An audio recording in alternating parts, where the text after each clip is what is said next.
स्वागत करता हूं मैं पुनः अपने प्यारे से YouTube channel Pradeep sir education पर। लगातार आपके लिए जैसा कि मैंने पहले ही वीडियो में बताया था कि इसमें विश्वविद्यालय से रिलेटेड न्यूज आती रही है, लेकिन अब हमने 10वीं 11वीं 12वीं और 9वीं का फैसला किया है मैथ पढ़ाने का। तो आप लोग हमारे साथ बने रहिए बाकायदा अच्छे से। और चलिए, कल जिन्होंने अभी तक समुच्चय के बारे में जानकारी प्राप्त नहीं की तो मेरी पिछली वीडियो जाकर वो देख सकते हैं। और उसके बाद आज हम लेकर आए पर्सनली बेसिक जितनी भी चीजें थी, बेसिक 1.1 की मैंने सभी चीजें आपको समुच्चय के बारे में समझा दिया है। अब आज स्टार्ट करने वाले हैं हम लोग अपनी प्यारी सी प्रश्नावली 1.1, जिसका क्वेश्चन नंबर 1 में बताता हूं कि इसमें आपको पूछा गया था कि कौन कौन से आपके समुच्चय हैं और कौन कौन से आपके समुच्चय नहीं है। तो जैसा कि मैंने कल बताया था, समुच्चय में क्या होता है, कोई भी चीजें पहले से परिभाषित होनी चाहिए और यह होती है। हमें ऐसा कुछ प्रतीत होता है कि अगर पहले से सुपरिभाषित है तो निश्चित तौर पर वो समुच्चय होगा। जिन्होंने पिछली वीडियो में देखी तो डिस्क्रिप्शन में लिंक दे दूंगा, वहां जाकर देख लीजिएगा। तो पहला क्वेश्चन है, आपको उसमें बताना है कौन सा समुच्चय और कौन सा समुच्चय नहीं है।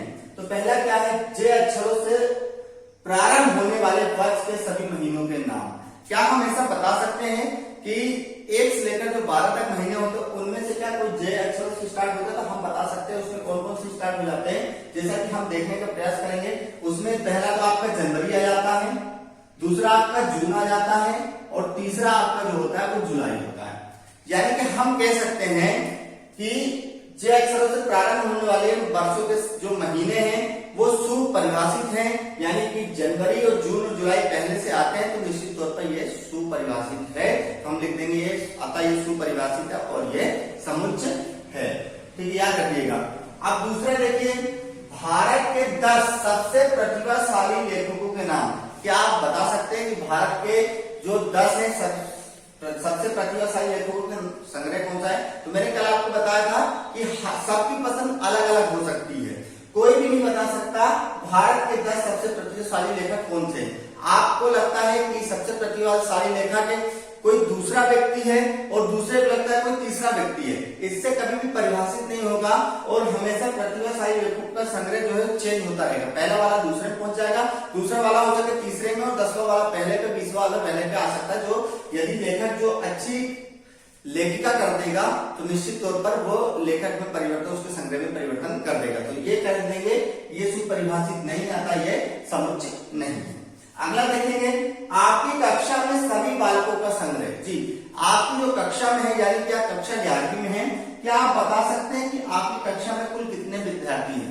तो निश्चित तौर पर आप ये चीजें बता सकते हैं कि आपके विद्यालय की कक्षा 11वीं में कितने विद्यार्थी हैं। तो ये सुपरिभाषित है, जिसको लिख देंगे जी, ये समुच्चय है। अगला चौथा है, भारत के सर्वश्रेष्ठ 11 बल्लेबाजों का संग्रह। इसी प्रकार जिस प्रकार क्वेश्चन नंबर 2 था, जिस प्रकार 10 लेखकों को नहीं बताया जा सकता, उसी प्रकार 11 बल्लेबाजों को भी नहीं बताया जा सकता जो सर्वश्रेष्ठ है, क्योंकि इनके भी जो सीरियल नंबर होते हैं परिवर्तन होता रहता है कि आज कोई सर्वश्रेष्ठ है तो हो सके आने वाले में कल में कोई दूसरा सर्वश्रेष्ठ होता है। इसको परिभाषित नहीं है, इसलिए संग्रह समुच्चय नहीं है। 100 से कम सभी प्राकृतिक संख्याओं का संग्रह। ये निश्चित तौर पर एक निश्चित संख्या बता दी गई है, हमको क्या बोला, 100 से कम। जो 100 से कम होगी तो निश्चित तौर पर प्राकृतिक संख्या 1 से लेकर 100 तक की बात करें तो 1 से लेकर 99 तक आप प्राकृतिक संख्या को लिख सकते हैं। अतः ये सुपरिभाषित है, इसलिए ये समुच्चय है। जिन्होंने पिछली वीडियो नहीं देखी जाकर देखिए और इस वीडियो को बहुत सारा प्यार दीजिएगा। अगला, लेखक प्रेमचंद द्वारा लिखित उपन्यासों का संग्रह। अभी तक इसमें क्या रहा था, भारत के 10 सबसे प्रतिभाशाली लेखकों का संग्रह, लेकिन इसमें आप ध्यान दीजिए किस लेखक की बात करिए, लेखक प्रेमचंद की बात की गई है। और यदि प्रेमचंद की बात की गई तो एक निश्चित व्यक्ति की बात की गई, और जहां पर निश्चित यानी सुपरिभाषित होता है तो वह हमारा समुच्चय होता है। यहाँ पर नाम दिया गया है कि प्रेमचंद के बारे में बात की गई तो निश्चित तौर पर इसमें चर्चाएं होंगी। अगला है सभी समपूर्णांकों का संग्रह, यानी कि समपूर्णांकों का संग्रह बोला गया है तो निश्चित तौर पर समपूर्णांकों का संग्रह हम बता देंगे कि कौन कौन सा प्लस माइनस में होता चला जाएगा, यानी कि ये पहले से सुपरिभाषित है तो आता ये समुच्चय है। अगला देखते हैं, इस अध्याय में आने वाले प्रश्नों का संग्रह। इस अध्याय में जो प्रश्न आए हुए हैं, क्या आप उनको बता सकते हैं कि कौन कौन से प्रश्न आए? तो निश्चित तौर पर सुपरिभाषित, आपको इससे ज्यादा क्वेश्चन नहीं है, अपने से आप नहीं बना सकते। इस अध्याय में आपको इतने क्वेश्चन दिए गए, आपको इतने करना, यानी कि सुपरिभाषित है। अगला जो लास्ट है आपको पहला क्वेश्चन का, विश्व के सबसे अधिक खतरनाक जानवरों का संग्रह।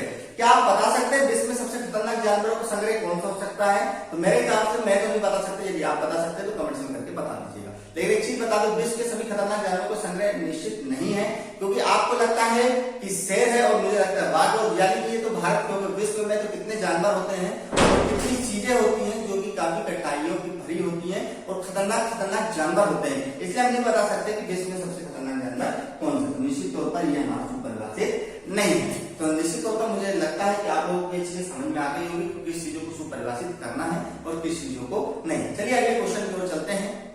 क्वेश्चन नंबर 2 को भी देख लेते हैं। क्वेश्चन नंबर 2 बिल्कुल सरल है बिल्कुल। आपको इसमें क्या बताना है, रिक्त स्थानों की पूर्ति करना और आपको बताना है कौन सा बिलोंग्स है और कौन सा बिलोंग्स नहीं है, यानी कि बिलोंग्स टू बताना और नॉट बिलोंग्स टू आपको इसमें क्वेश्चन बताना है। सबसे पहले आपको इसमें देखना है ए आपके पास क्या दिया, ए आपके पास दिया 1 2 3 4 5 और 6, ये आपके पास क्वेश्चन के तौर पर दिया गया है। यहाँ पर आपको पहले पूछा है कि 5 ए के अंदर, यानी कि मैंने कल बताया था बिलोंग्स टू का मतलब होता है उसके अंदर, और नॉट बिलोंग्स टू का मतलब बताया था उसके अंदर नहीं। जिन्होंने पिछली वीडियो में नहीं देखी जाके देख लीजिए। इसमें पूछा गया है क्या 5 ए के अंदर देखेंगे, इसमें क्या ए वाले में देख लीजिए क्या इसमें 5 है क्या, 1 2 3 4 5, यानी कि 5 आ रहा है। इसमें चिन्ह कौन सा बनाएंगे, बिलोंग्स टू का। अगले देखते हैं जो क्वेश्चन नंबर 2 है 8, क्या इसमें 8 आया है ए में, कहीं भी 8 नहीं आ रहा, तो यहाँ पे क्या लिखेंगे, not belongs to. Question number 3 में क्या 0 है, 0 में देखेंगे 0 नहीं है, यानी कि नॉट बिलोंग्स टू का चिन्ह आएगा। 4 है क्या, 4 इसमें मौजूद है, देखिए 1 2 3 4 5 6 यानी 4 आ रहा है, यानी कि बिलोंग्स टू है। इसी प्रकार 2 भी हमारे पास मौजूद है, यहाँ पर हम बिलोंग्स टू लिख देंगे। 10 है क्या, 10 नहीं है, इसमें लिखेंगे नॉट बिलोंग्स टू। तो ये क्वेश्चन थे बिलोंग्स और नॉट बिलोंग्स टू का। ऐसे इस प्रकार से आप देख सकते हैं कि जो आपको ए दिया हो या बी दिया हो, क्या उसके सभी पद हमारे खाली स्थान पद में आते हैं, यदि आते हैं तो बिलोंग्स टू लगाइए, नहीं आते तो नॉट बिलोंग्स टू लगाइए। चलिए चलते हैं अगले क्वेश्चन नंबर 3 की ओर। दोस्तों क्वेश्चन नंबर 3 लेकर चलते हैं। 3 में आपको क्या है, ये मोस्ट टाइमली सवाल है आपका। इस प्रकार के सवाल निश्चित तौर पर आपके पेपर में पूछे जाएंगे और आपके सवाल बनने ही चाहिए, और मैं ऐसा बताऊंगा कि आपको निश्चित तौर पर बनेगा। तो क्या है इसमें, रोस्टर रूप। जी रोस्टर रूप यानी कि हमको किस रूप में लिखना है, जैसे ये इस रूप को हम रोस्टर रूप कहते हैं।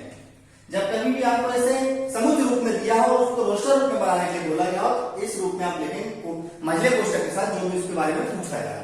तो चलिए मैं इसके बारे में आपको पूरी संपर्क के साथ बताना चाहूंगा कि रोस्टर रूप में हम लिखते कैसे। यहां आपको सिर्फ लिखना है हिंदी में रोस्टर रूप में, ठीक है ना। इसके बाद आप क्या लिखिएगा, इसमें पूछा गया x एक पूर्णांक है जो -3 से x जो है -3 से बड़ा है और 7 से x क्या है, छोटा है। तो रोस्टर रूप में मैंने बोला तो हमेशा किस रूप में इसको लिखना है, बड़े अक्षरों में। इसको हमेशा बड़े अक्षरों में ही लिखना है, कैपिटल लेटर में। आप रोस्टर रूप में मझला कोष्ठक बना दीजिए आप, और मझला कोष्ठक पर आपने करेगा x जो है -3 से बड़ा है। -3 से बड़ा यानी कि -2, क्योंकि जब भी कोई संख्या माइनस होती है तो छोटी संख्या हमेशा बड़ी होती है, तो -2 लिख दीजिएगा आप। यहाँ पर -1 और फिर 0, और क्या बोला है, 7 से छोटी होनी चाहिए, यानी कि 1 2 3 4 5 और 6। ये हमारा रोस्टर रूप में आंसर आ चुका है। जी मेरे हिसाब से आप इसको समझ गए हो। देख लीजिएगा -3 से x जो है बड़ा है, तो -2 बड़ा होता है -3 से, और 7 से छोटा यानी 7 से छोटा 6 होता है। निश्चित तौर पर चलिए क्वेश्चन नंबर 2 की ओर चलते हैं। क्वेश्चन नंबर 2 क्या बोलता है, मैं बार-बार प्रश्न लिखूंगा नहीं, आपको मैं बुक के माध्यम से बताना चाहूंगा। अगला जो क्वेश्चन है, जो रोस्टर रूप में लिखना है, चलिए अगला जो क्वेश्चन है आप इसमें देखेंगे, इसमें आपको दिया गया है 6 से कम एक प्राकृतिक संख्या। जी क्या बोला है, क्वेश्चन नंबर 2 में आपको जो बोला है, इसका दूसरा जो दिया है आपको, वो बोला है 6 से कम प्राकृतिक संख्या। 6 से कम प्राकृतिक संख्या रोस्टर रूप में लिखते हैं, तो 6 से कम प्राकृतिक संख्या क्या होती है, पहली बात तो इसको बी नाम दे दीजिए। क्या होती है प्राकृतिक संख्या, 6 से कम 1 2 3 4 और 5, ये रही 6 से कम प्राकृतिक संख्या। चलिए इसी प्रकार से आप समझते जाइए। रोस्टर रूप बिल्कुल सरल है, पेपर में जब भी आएगा तो आप बिना घबराहट के सवाल को कर सकते हैं। रोस्टर रूप में 1 से लेकर 5 तक, जो कि 6 से कम प्राकृतिक संख्या है। चलिए क्वेश्चन नंबर अगले की ओर चलते हैं। अगला क्या बोलता है, अगला क्वेश्चन देखिए क्या बोल रहा है। अगला क्वेश्चन इसमें बोल रहा है कि 2 अंकों की ऐसी प्राकृतिक संख्या लिखे जिनके अंकों का योग कितना हो, अंकों का योग कितना हो, 8। जी ऐसी प्राकृतिक संख्या हमको लिखनी है जो जिनके अंकों का योग कितना है, 8 है। यानी कि जो तीसरा क्वेश्चन है, हमको इसको सी नाम दे रहा हूं मैं, ऐसी संख्या लिखनी है जिनके अंकों को जोड़ा जाए। जैसे मैं 17 पहली संख्या लिख रहा हूं और 17 को अगर मैं इनके अंकों को जोड़ता हूं तो देखिए कितना आ गया, 8 आ गया।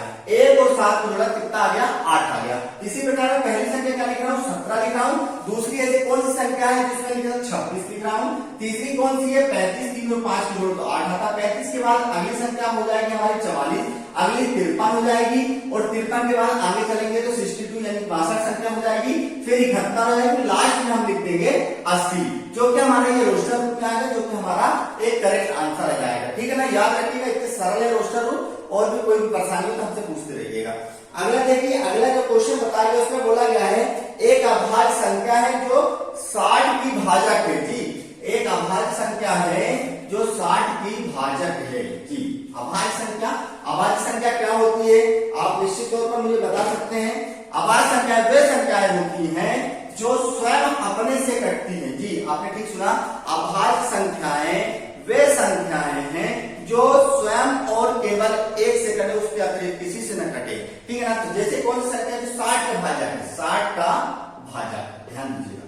तो सबसे पहले आप जान लीजिए 60 को कौन अभाज्य संख्या कौन सी होती है। देखिए अभाज्य संख्या कौन कौन सी, 2 है, 3 है, 5 है, 7 है, 11 है, 13 है और 19 है, 17 है, इस प्रकार की। तो ये इनमें देखिए कौन कौन सी संख्याएं जो है हमारे 60 को काट देती हैं। तो देखिए सबसे पहले तो 2 एक अभाज्य संख्या है जो 60 को भी काटती है, इसके बाद 3 और इसके बाद 5। इसके अलावा कोई भी ऐसी संख्या अभाज्य संख्या नहीं है जो कि काटती। इसको सी नाम या डी नाम दे दीजिए, कुछ भी जो आप नाम देना चाहते हो। ये हो गया हमारा करेक्ट आंसर, जो ऐसी संख्या जो 60 की भाजक है।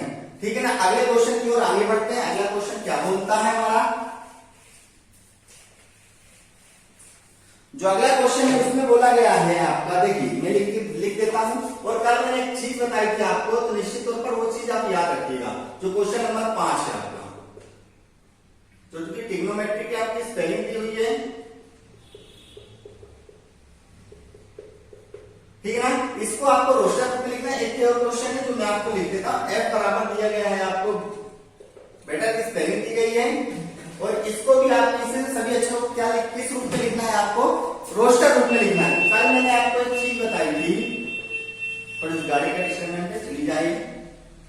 चलिए, तो इसमें क्या होता है, थोड़ी सी क्या है लाइट चली गई जिस वजह से काफी गर्मी का माहौल है, इसलिए वीडियो छोटा ही रखेंगे हम आज। तो इसको आपको किस रूप में लिखना है, समुच्चय रूप में दिया हुआ है, आपको रोस्टर रूप में लिखना है। रोस्टर रूप में लिखना है यानी क्या मतलब, कल मैंने बताया कोई भी शब्द या संख्या रिपीट नहीं होगी। जो भी अंक आपको दिए गए कभी भी रिपीट नहीं होगा, कोई से बढ़ दिए गए तो रिपीट नहीं होंगे, ये चीज याद रखिएगा। देखिए पहले मैं लिख रहा हूं रोस्टर में टी, फिर आर है, फिर आई है, फिर कौन है, जी है, फिर ओ है, फिर एम। देखिए ओ एक बार आ चुका तो ओ को नहीं लिखेंगे, एम आया क्या, एम नहीं आया तो एम को लिख दीजिए, फिर ई को लिखिए। इसके बाद क्या टी दोबारा आ गया, टी आ चुका है, आर भी आ चुका है, यानी कि बार ये हमारा रोस्टर रूप आ चुका है कि कोई भी संख्या दोबारा रिपीट नहीं होगी। जैसे मैंने अपना ही नाम लिखने की कोशिश की, यदि मैं प्रदीप लिखता हूं तो आप मेरे को देखिए बड़े अक्षरों में, छोटे छोटे बात की बात है, पी है, आर है, ए लिख दूंगा, डी लिख दूंगा, लेकिन ई एक ही बार और पी नहीं लिखूंगा बार बार, क्योंकि पी मेरा आ चुका है और प्लस ई भी आ चुका है। इसकी प्रॉब्लम आप लोग नहीं लेना। अगले क्वेश्चन देखिए क्या है क्वेश्चन, अगले में हमारे एफ बराबर बेटा दिया, इसको हमको समुच्चय रूप में लिखना है और समुच्चय रूप में दिया हुआ तो हमको रोस्टर रूप में देखिए क्या है, एफ बराबर मैंने अभी क्या बताया आपको, कोई भी संख्या दोबारा रिपीट नहीं करनी है आपको। तो आपको यहाँ पर बी दिया हुआ है, यहाँ पर आपको ई दिया हुआ है, डबल टी दिया है। डबल टी का मतलब क्या है कि एक ही आएगा, तो डबल टी में एक टी, ई हमारा पहले भी आ चुका, क्या लिख देंगे आर। ये हमारा रोस्टर रूप में आ चुका। गर्मी की वजह से क्लास को थोड़ी सी लंबी न करते हुए आज हम क्वेश्चन नंबर 1, 2 और 3 पे समाप्त कर रहे हैं। जब भी अगला पार्ट आएगा उसमें कोशिश करेंगे कि आपकी प्रश्नावली समाप्त हो जाए। तो दोस्तों वीडियो को बहुत सारा प्यार दीजिएगा और दोस्तों को सब्सक्राइब कर दीजिएगा, और जिन्होंने पिछली वीडियो नहीं देखी डिस्क्रिप्शन में मैं लिंक दे दूंगा, तो वहां जाकर उस वीडियो को भी और समुच्चय के बारे में संपूर्ण जानकारी, 1.1 की संपूर्ण जानकारी, और कल 1.1 हम समाप्त करने के बाद अगली प्रश्नावली की ओर बढ़ेंगे। इसलिए बहुत सारा प्यार दीजिएगा वीडियो को। जय